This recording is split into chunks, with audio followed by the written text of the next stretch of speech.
द्वारका गमन और श्री बलराम जी का विवाह तथा श्री कृष्ण के पास रुक्मणी जी का संदेश लेकर ब्राह्मण का आना।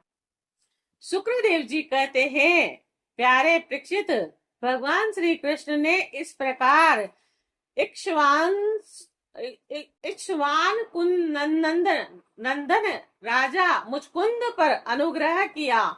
तब उन्होंने भगवान की परिक्रमा की और उन्हें नमस्कार किया और गुफा से बाहर निकले। और उन्होंने बाहर आकर देखा कि सब के सब मनुष्य, पशु, लता, पक्षी, वनस्पति पहले की अपेक्षा बहुत छोटे छोटे आकार के हो गए हैं। और इनसे यह जानकर कि कलयुग आ गया है, वे उत्तर दिशा की ओर चल दिए। महाराज मुचकुंद तपस्या, श्रद्धा, धैर्य तथा अनासक्ति से युक्त एवं संशय संदेह से मुक्त थे। वे अपना चित्त भगवान श्री कृष्ण में लगाकर गंधमादन पर्वत पर जा पहुंचे और भगवान नर नारायण के नित्य निवास स्थान बद्रिकाश्रम में जाकर बड़े शांत भाव से गर्मी सर्दी आदि द्वंद्व सहते हुए तपस्या के द्वारा भगवान की आराधना करने लगे। और इधर भगवान श्री कृष्ण मथुरापुरी में लौट आए और अब तक काल यवन की सेना ने उसे घेर रखा था। और अब उन्होंने मलेच्छों की सेना का संहार किया और उनका सारा धन छीन कर द्वारका ले गए।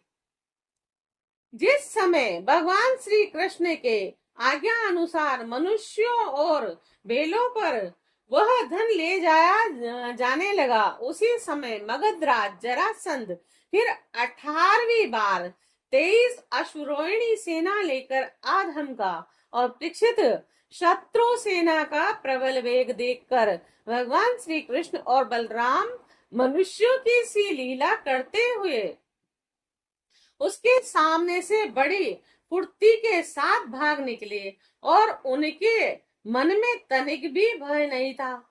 फिर भी मानो अत्यंत भयभीत हो गए हों। इस प्रकार का नाट्य करते हुए वह सबका सब धन वही छोड़कर अनेक प्रयोजनों तक वे अपने कमल दल के समान सुकोमल चरणों से ही पैदल भागते चले गए। जब महाबली मगधराज जरासंध ने देखा कि श्री कृष्ण और बलराम तो भाग रहे हैं, तब वह हंसने लगा और अपने रथ सेना के साथ उनका पीछा करने लगा। और उसे भगवान कृष्ण और बलराम के ऐश्वर्य, प्रभाव आदि का ज्ञान न था। वह बहुत दूर तक दौड़ने के कारण दोनों भाई कुछ थक से गए थे। अब वे बहुत ऊंचे परवशण पर्वत पर चढ़ गए और उस पर्वत का परवशण नाम इसलिए पड़ा कि वहां सदा ही मेघ वर्षा किया करते हैं। और जब जरासंध ने देखा कि वे दोनों पहाड़ में छिप गए और बहुत ढूंढने पर भी पता न चला, तब उसने ईंधन से भरे हुए पर वषण पर्वत के चारों ओर आग लगवा कर उसे जला दिया। और जब भगवान ने देखा कि पर्वत के छोर जलने लगे हैं, तब दोनों भाई जरासंध की सेना के घेरे को लांघते हुए और बड़े वेग से उस पर 11 योजन यानी 44 कोस ऊंचे पर्वत से एकदम नीचे धरती पर कूद आए। राजन, उन्हें जरासंध ने अथवा उनके किसी सैनिक ने देखा नहीं और वे दोनों भाई वहां से चलकर फिर अपनी समुद्र से गिरी हुई द्वारकापुरी चले आए। और जरासंध ने झूठ मूठ ऐसा मान लिया कि श्री कृष्ण और श्री बलराम तो जल गए और फिर वह अपनी बहुत बड़ी सेना लौटाकर मगध देश को चला गया। और यह बात मैं तुमसे पहले ही कह चुका हूं कि अनंत देश के राजा श्रीमान रेवत जी ने अपनी रेवती नाम की कन्या ब्रह्मा जी की प्रेरणा से बलराम जी के साथ ब्याह दी।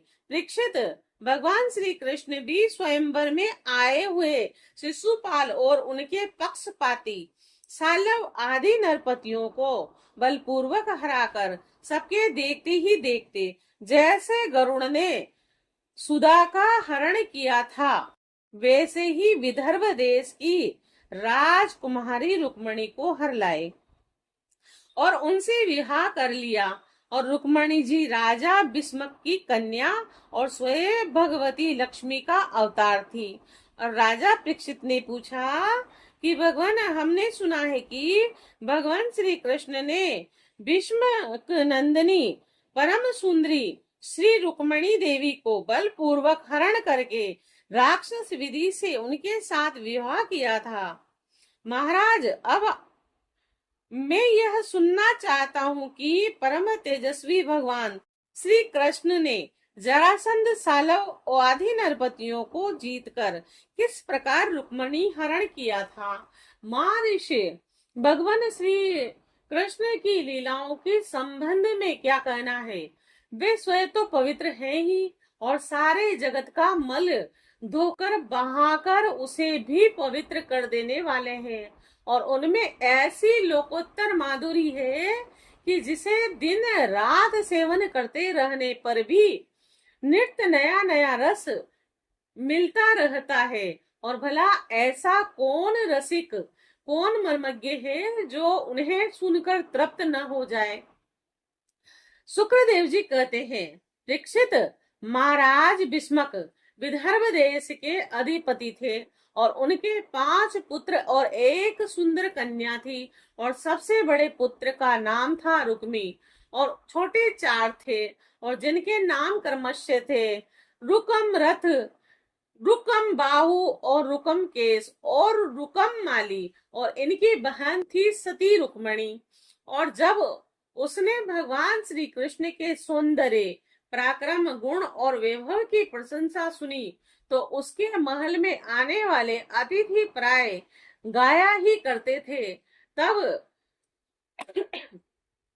उसने यही निश्चय किया कि भगवान श्री कृष्ण ही मेरे अनुरूप पति है। और भगवान कृष्ण भी समझते थे कि रुक्मणी में बड़े सुंदर लक्षण है और वह परम बुद्धिमती है, उद्धारता, सौंदर्य और शील स्वभाव और गुणों में भी अद्वितीय है। और इसीलिए रुक्मणी ही मेरे अनुरूप पत्नी है। अतः भगवान ने रुक्मणी जी से विवाह करने का निश्चय किया। और रुक्मणी जी के भाई बंधु भी चाहते थे कि हमारी बहन का विवाह श्री कृष्ण से ही हो, परंतु रुक्मी श्री कृष्ण से बड़ा देश करता था और उसने उन्हें विवाह करने से रोक दिया और शिशुपाल को ही अपनी बहन के योग्य वर समझा। जब परम सुंदरी रुक्मणी को यह मालूम हुआ कि मेरा बड़ा भाई रुक्मी शिशुपाल के साथ मेरा विवाह करना चाहता है, तब वे बहुत उदास हो गई और उन्होंने बहुत कुछ सोच विचार कर एक विश्वास पात्र ब्राह्मण को तुरंत श्री कृष्ण के पास भेजा। जब ब्राह्मण देवता द्वारकापुरी में पहुंचे तब द्वारपाल उन्हें राजमहल के भीतर ले गए और वहां जाकर ब्राह्मण देवता ने देखा कि आदि पुरुष भगवान श्री कृष्ण सोने के सिंहासन पर विराजमान हैं और ब्राह्मणों के परम भक्त भगवान श्री कृष्ण उन ब्राह्मण देवताओं को देखते ही अपने आसन से नीचे उतर गए और उन्हें अपने आसन पर बैठाकर वैसे ही पूजा की जैसे देवता लोग उनके भगवान की किया करते हैं। आदर सत्कार कुशल प्रसन्न के अदंतर जब ब्राह्मण देवता खा पी चुके, आराम विश्राम कर चुके, तब संतों के परम आश्चर्य और भगवान श्री कृष्ण उनके पास गए और अनेक कोमल हाथों से उनके पैर सहलाते हुए बड़े शांत भाव से पूछने लगे, ब्राह्मण शिरोमणि, आपका चित्त तो सदा सर्वदा संतुष्ट रहता है ना। आपको अपने पूर्व पुरुषों द्वारा स्वीकृत धर्म का पालन करने में कोई कठिनाई तो नहीं होती। ब्राह्मण यदि जो कुछ मिल जाए उसी में संतुष्ट रहे और अपने धर्म का पालन करे और उससे युक्त न हो तो वह संतोष ही उसकी सारी कामना पूर्ण कर देता है। यदि इंद्र का पद पाकर भी किसी को संतोष न हो तो उसे उस सुख के लिए एक लोक से दूसरे लोक में बार बार भटकना पड़ेगा और वह कभी भी शांति से बैठ नहीं सकेगा। परंतु जिसके पास तनिक भी संग्रह परिग्रह नहीं है और जो उस अवस्था में संतुष्ट है वह सब प्रकार से संताप रहित होकर सुख की नींद सोता है और जो स्वयं प्राप्त हुई वस्तु से संतोष कर लेते हैं और जिनका स्वभाव बड़ा ही मधुर है और जो समस्त प्राणियों के परम हितैषी अहंकार रहित और शांत है, उन ब्राह्मणों को मैं सदा सिर झुकाकर नमस्कार करता हूँ। ब्राह्मण देवता राजा की ओर से तो आप लोगों को सब प्रकार की सुविधा है ना, और जिनके राज्य में प्रजा की अच्छी तरह पालन होता है और वह आनंद से रहती है, वह राजा मुझे बहुत प्रिय है। ब्राह्मण देवता आप कहाँ से और किस हेतु से और किस अभिलाषा से कितना कठिन मार्ग तय करके यहाँ पधारे हैं?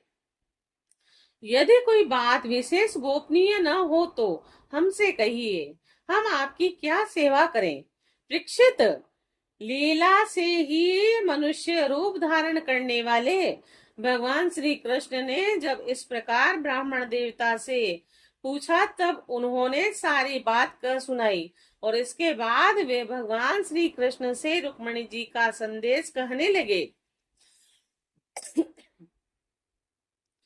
रुक्मणी जी ने कहा है, त्रिभुवन सुंदर आपके गुणों को जो सुनने वालों के कानों में रास्ते हृदय में प्रवेश करके एक एक अंग के ताप जन्म जन्म की जलन बुझा देते हैं तथा अपने रूप सौंदर्य को जो नेत्र वाले जीवों के नेत्रों के लिए धर्म अर्थ काम मोक्ष चारों पुरुषार्थों के फल एवं स्वार्थ परमार्थ सब कुछ है, श्रवण करके प्यारे अच्युत मेरा चित्त लज्जा सब कुछ छोड़कर आप में ही प्रवेश कर रहा है। प्रेम स्वरूप श्याम सुंदर चाहे जिस दृष्टि से देखे, कुल सील स्वभाव सौंदर्य विद्या अवस्था धन और दाम सभी में आप अद्वितीय हैं और अपने ही समान हैं और मनुष्य लोक में जितने भी प्राणी हैं सबका मन आपको देखकर शांति का अनुभव करता है, आनंदित होता है। अब पुरुष भूषण आप ही बताइए, ऐसी कौन सी कुलवती महागुणवती और ऐश्वर्यवती कन्या होगी जो आपके योग्य समय आने पर आप ही पति के रूप में वर्ण न करेगी। इसीलिए प्रियतम, मैंने आपको पति रूप से वर्ण किया है। मैं आपको आत्मसमर्पण कर चुकी हूँ। आप अनंतयामी, मेरे हृदय की बात आपसे छिपी नहीं है। आप यहाँ पधार कर और मुझे अपनी पत्नी के रूप में स्वीकार कीजिए। हे कमल नयन प्राण बल्लभ, मैं आप सरी के वीर को समर्पित हो चुकी हूँ, आपकी हूँ। अब जैसे सिंह का भाग्य सियार छू जाए, वैसे कहीं शिशुपाल निकट से आकर मेरा स्पर्श न कर जाए। मैंने यदि जन्म जन्म से पूर्त कुआं बावड़ी आदि खुदवाना, इष्ट यज्ञ आदि करना, दान नियम व्रत तथा देवता ब्राह्मण और गुरु आदि की पूजा के द्वारा भगवान परमेश्वर की आराधना की हो और वे मुझ पर प्रसन्न हो तो भगवान श्री कृष्ण आकर मेरा परिग्रहण करें। शिशुपाल अथवा दूसरा कोई भी पुरुष मेरा स्पर्श न कर सके। प्रभु, आप अजित है, और जिस दिन मेरा विवाह होने वाला हो उसके एक दिन पहले आप हमारी राजधानी में गुप्त रूप से आ जाइए और फिर बड़े बड़े सेनापतियों के साथ शिशुपाल तथा जरासंध की सेनाओं को मत डालिए और तहस नहस कर दीजिए और बलपूर्वक राक्षस विधि से वीरता का मूल्य देकर मेरा पाणी ग्रहण कीजिए। यदि आप यह सोचते हो कि तुम तो अनंतपुर में भीतर के जनाने महलों में पहरे के अंदर रहती हो, तो तुम्हारे भाई बंधुओं को मारे बिना मैं तुम्हें कैसे ले जा सकता हूँ? तो इसका उपाय मैं आपको बतलाए देती हूँ। हमारे कुल का ऐसा नियम है कि विवाह के पहले दिन कुल देवी का दर्शन करने के लिए एक बहुत बड़ी यात्रा होती है, जुलूस निकलता है, और जिसमें विवाही जाने वाली कन्या को मतलब दुल्हन को नगर के बाहर गिरिजा देवी के मंदिर में जाना पड़ता है और कमल नयन उमापति भगवान शंकर के सामने बड़े बड़े महापुरुष भी आत्म शुद्धि के लिए अपने चरण कमलों की धूल से स्नान करना चाहते हैं। यदि मैं आपका वह प्रसाद, आपकी वह चरण धूल नहीं प्राप्त कर सकी तो व्रत द्वारा शरीर को सुखाकर प्राण छोड़ दूंगी, चाहे इसके लिए सैकड़ों जन्म क्यों न लेने पड़े। कभी न कभी तो आपका वह प्रसाद अवश्य ही मिलेगा। ब्राह्मण देवता ने कहा, यदुवंश शिरोमणि, यही रुक्मणी के अत्यंत गोपनीय संदेश है और जिन्हें लेकर मैं आपके पास आया हूँ, और इसके संबंध में जो कुछ कहना हो विचार कर लीजिए और तुरंत ही उनके अनुसार कार्य कीजिए। रुक्मणी हरण। शुक्रदेव जी कहते हैं, परीक्षित, भगवान श्री कृष्ण ने विदर्भराज कुमारी रुक्मणी जी का यह संदेश सुनकर अपने हाथ से ब्राह्मण देवता का हाथ पकड़ लिया और हंसते हुए बोले। भगवान श्री कृष्ण ने कहा, ब्राह्मण देवता, जैसे विदर्भ राज की कुमारी मुझे चाहती है, वैसे ही मैं भी उन्हें चाहता हूँ। मेरा चित्त उन्हीं में लगा रहता है, और कहाँ तक कहूँ, मुझे रात के समय नींद तक नहीं आती, और मैं जानता हूँ कि रुक्मी ने देशवश मेरा विवाह रोक दिया, परंतु ब्राह्मण देवता, आप देखिएगा, जैसे लकड़ियों को मथ कर एक दूसरे से रगड़कर और मनुष्य उनमें से आग निकाल लेता है, वैसे ही युद्ध में उन नामधारी क्षत्रिय कुल कलंकों को न तहस नहस करके अपने से प्रेम करने वाली परम सुंदरी राजकुमारी को मैं निकाल लाऊंगा।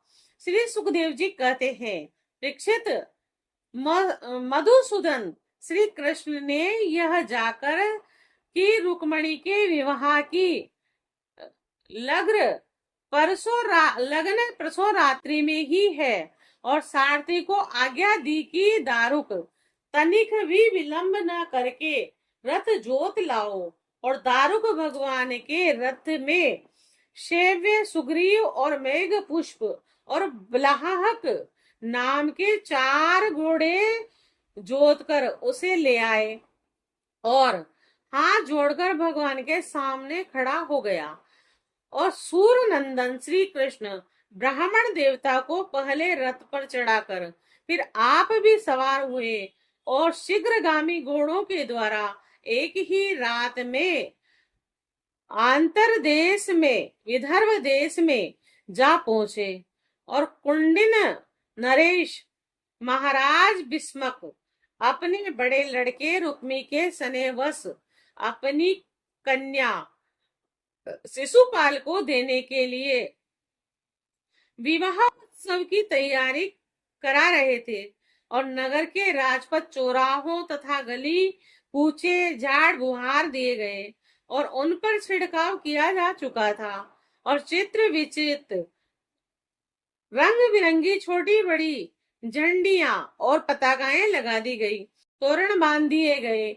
वहां के स्त्री पुरुष पुष्प माला हार इतर गुलेल चंदन गहने और निर्मल वस्त्रों से सजे हुए थे। वहां के सुंदर सुंदर घरों से अगर के धूप की सुगंध फैल रही थी और परीक्षित राजा भीष्मक ने पितृ और देवताओं का विधि पूर्वक पूजन करके ब्राह्मणों को भोजन कराया और नियम अनुसार स्वास्तिक वाचन भी और सुशोभित दांतों वाली परम सुंदरी राजकुमारी रुक्मणी जी को स्नान कराया और उसके हाथों में मंगल सूत्र कंगन पहनाए गए और कोहबर बनाया गया और 2 नए नए वस्त्र उन्हें पहनाए गए और वे उत्तम उत्तम आभूषणों से विशोभित की गई और श्रेष्ठ ब्राह्मण ने साम चक्र और यजुर्वेद के मंत्रों से उनकी रक्षा की और अथर्ववेद के विद्वान पुरोहितों ने ग्रह शांति के लिए हवन किया और राजा भीष्मक कुल परंपरा और शास्त्रीय विधि के बड़े जानकार थे। उन्होंने सोना चांदी वस्त्र और गुड़ मिले हुए तिल और गवें ब्राह्मणों को दी और इस प्रकार चेदी नरेश राजा दम घोष ने अपने पुत्र शिशुपाल के लिए मंत्रज्ञ ब्राह्मणों से अपने पुत्र के विवाह संबंधी मंगल कृत कराए और इसके बाद वे मद चुआते हुए हाथियों, सोने की मालाओं से सजाए हुए रथों और पैदलों तथा सवारों की चतुरंगणी सेना हाथ लेकर और कुंडिनपुर जा पहुंचे और विदर्भ राज भीष्मक ने आगे आकर उनका स्वागत सत्कार और प्रथा के अनुसार अर्चन पूजन किया और इसके बाद उन लोगों को पहले से ही निश्चित किए हुए जनवासों में आनंद पूर्वक ठहरा दिया और उस बारात में सालव, जरासंध, दंत वक्त्र और विधुर रथ और पौंड्रक आदि शिशुपाल के सहस्त्रों मित्र नरपति आए और वे सब राजा श्री कृष्ण और बलराम जी के विरोधी थे और राजकुमारी रुक्मणी शिशुपाल को ही मिले इस विचार से आए थे और उन्होंने अपने अपने मन में यह पहले ही निश्चय कर रखा था कि यदि श्री कृष्ण बलराम आदि यदुवंशियों के साथ आकर कन्या को हरने की चेष्टा करेगा तो हम सब मिलकर उससे लड़ेंगे और यही कारण था कि उन राजाओं ने अपनी अपनी पूरी सेना और रथ, घोड़े, हाथी आदि भी अपने साथ ले लिए। विपक्षी राजाओं की इस तैयारी का पता भगवान बलराम को लग गया और जब उन्होंने यह सुना कि भैया श्री कृष्ण अकेले ही राजकुमारी का हरण करने के लिए चले गए हैं, तब उन्हें वहां लड़ाई झगड़े की बड़ी आशंका हुई। यद्यपि वे श्री कृष्ण का बल और विक्रम जानते थे, फिर भी भारत स्नेही से उनका हृदय भर आया। वे तुरंत ही हाथी, घोड़े, रथ और पैदलों की भारी चतुर्गणी सेना के साथ लेकर कुंडिनपुर के लिए चल पड़े। इधर परम सुंदरी रुक्मणी जी भगवान श्री कृष्ण के शुभ आवागमन की प्रतीक्षा कर रही थी। उन्होंने देखा कि श्री कृष्ण की तो कौन कहे, अभी ब्राह्मण देवता भी नहीं लौटे।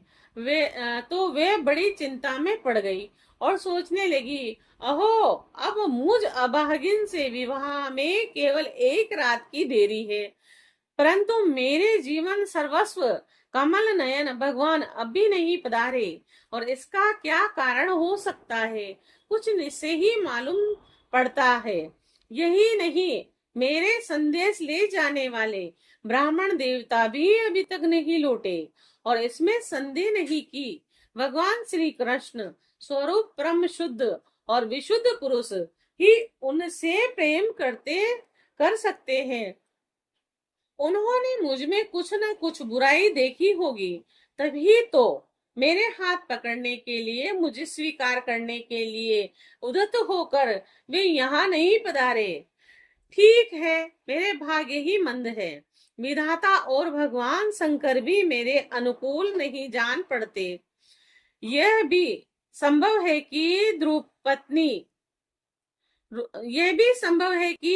रुद्र पत्नी गिरिराज कुमारी सती पार्वती जी मुझसे अप्रसन्न हो। परीक्षित, रुक्मणी जी इस उदेड़ बुन में पड़ी हुई थी और उनका संपूर्ण मन और उनके सारे मनोभाव और भक्त मनचोर भगवान ने चुरा लिए थे, और उन्होंने उन्हीं को सोचते सोचते अभी समय ऐसा समझकर अपने आंसू भरे नेत्र बंद कर लिए।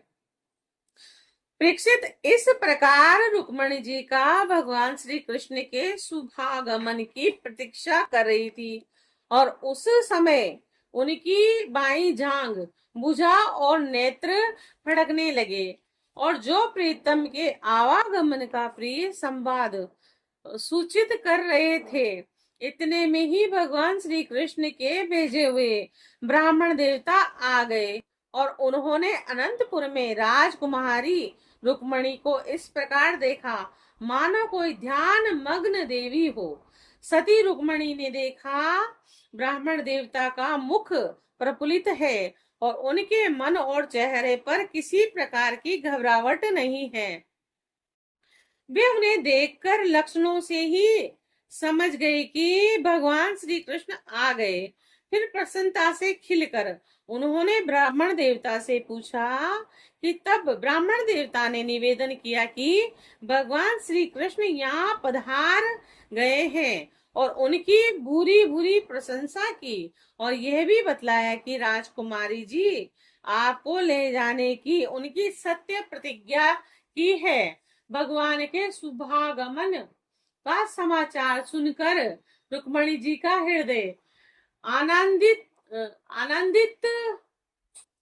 से भर गया, और उन्होंने उनके बदले में ब्राह्मण के लिए भगवान के अतिरिक्त और कुछ प्रिय न देखकर उन्होंने केवल नमस्कार ही कर लिया। अर्थात जगत की समग्र लक्ष्मी ब्राह्मण देवता को सौंप दी, और राजा भीष्मक ने सुना कि भगवान श्री कृष्ण और बलराम जी मेरी कन्या का विवाह देखने के लिए उत्सुकता वश यहाँ पधारे हैं। तब तुरही भेरी आधे बाजे बजवाते हुए पूजा की सामग्री लेकर उन्होंने उनकी अगवानी की, और मधुपक निर्मल वस्त्र और उत्तम उत्तम भेंट देकर विधि पूर्वक उनकी पूजा की। और भीष्मक जी बड़े बुद्धिमान थे और भगवान के प्रति उनकी बड़ी भक्ति थी, और उन्होंने भगवान को सेना और साथियों के सहित समस्त सामग्रियों से युक्त निवास स्थान में ठहराया, और उनका यथावत आतिथ्य सत्कार किया। और विदर्भ राज भीष्मक के यहाँ निमंत्रण में जितने राजा आए थे, उन्होंने उनके पराक्रम, अवस्था, बल और धन के अनुसार सारी इच्छित वस्तुएं देकर सबका खूब सत्कार किया।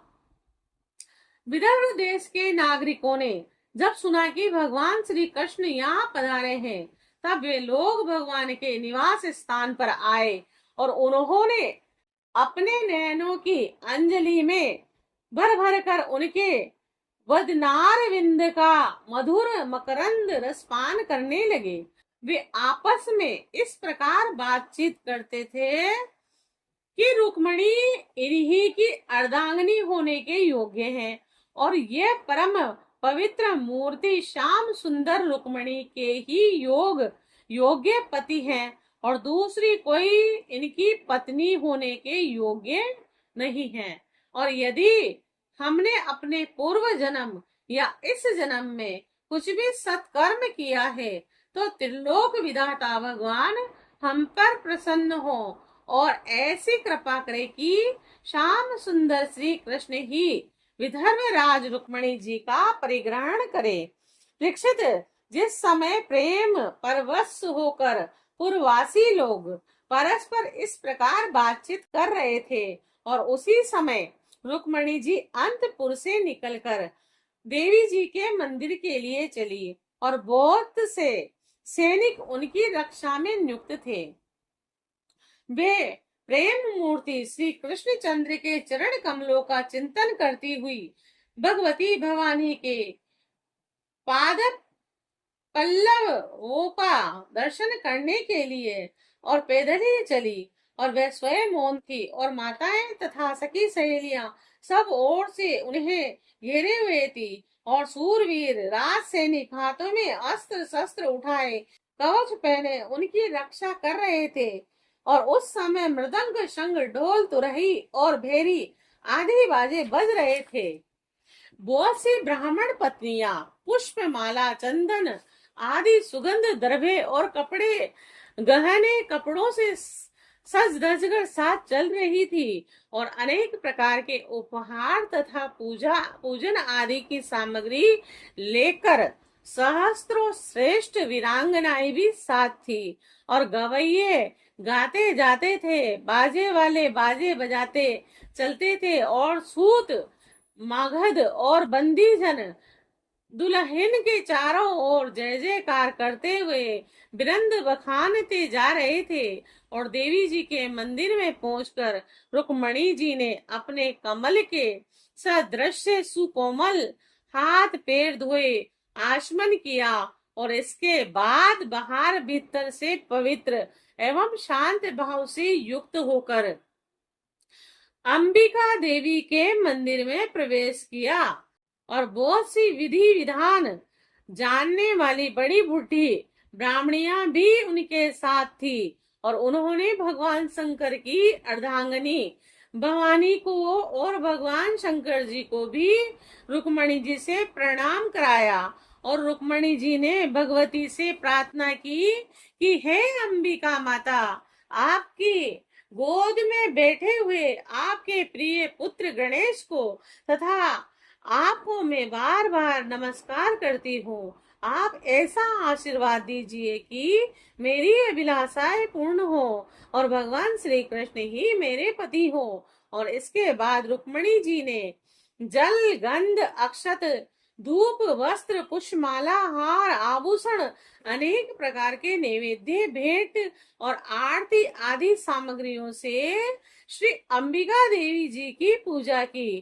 तदंतर उक्त सामग्रियों से तथा नमक पुआ पान और कंठ सूत्र फल और इख से स्वागिन ब्राह्मणियों की भी पूजा की।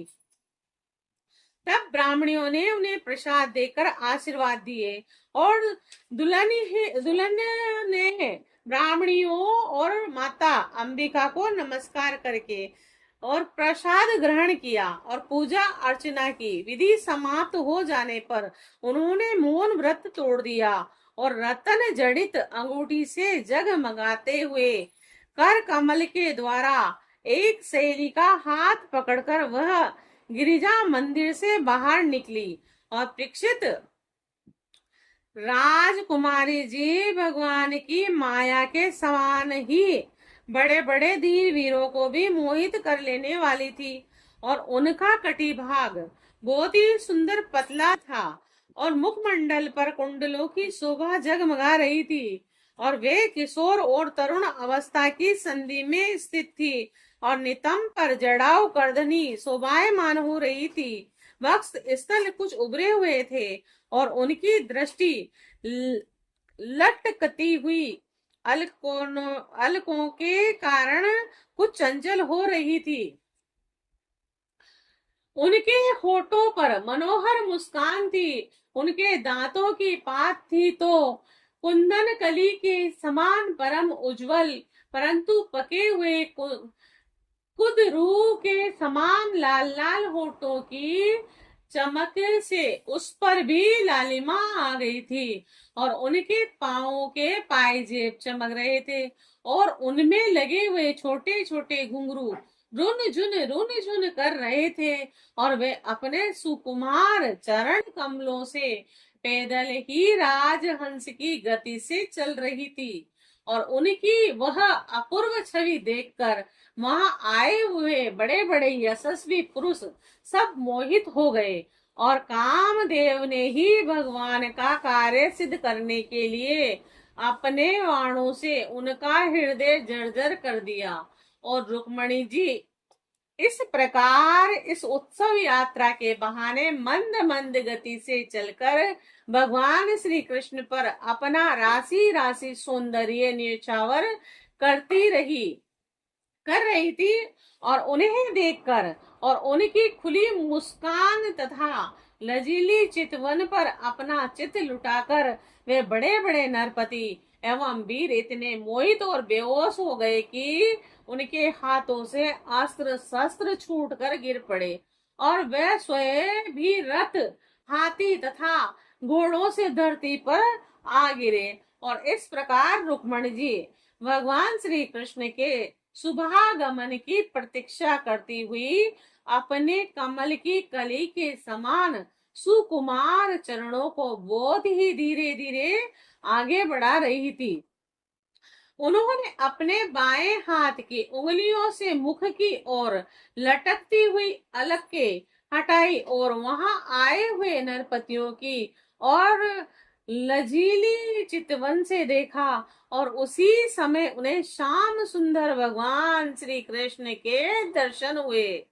और राजकुमारी रुक्मणी रथ पर चढ़ना ही चाहती थी कि भगवान कृष्ण ने समस्त शत्रुओं के देखते ही देखते उनकी भीड़ में से रुक्मणी जी को उठा लिया, और उन सैकड़ों राजाओं के सिर पर पांव रखकर उन्हें अपने उस रथ पर बैठा लिया, और जिसकी ध्वजा पर गरुड़ का चिन्ह लगा हुआ था। और इसके बाद जैसे सिंह सियारों के बीच में से अपना भाग ले जाए वैसे ही रुक्मणी जी को लेकर भगवान श्री कृष्ण बलराम जी आदि यदुवंशियों के साथ वहां से चल पड़े। और उस समय जरासंध के वंशवती अभिमानी राजाओं को अपना यह बड़ा भारी तिरस्कार और यश कीर्ति नाश सहन न हुआ, और वे सबके सब चिढ़कर कहने लगे, ओहो हमें धिक्कार है, आज हम लोग धनुष धारण करके खड़े ही रहे, और ग्वाले जैसे सिंह के बाघ को हिरन ले जाए उसी प्रकार हमारा यश छीन कर ले जा रहे हैं।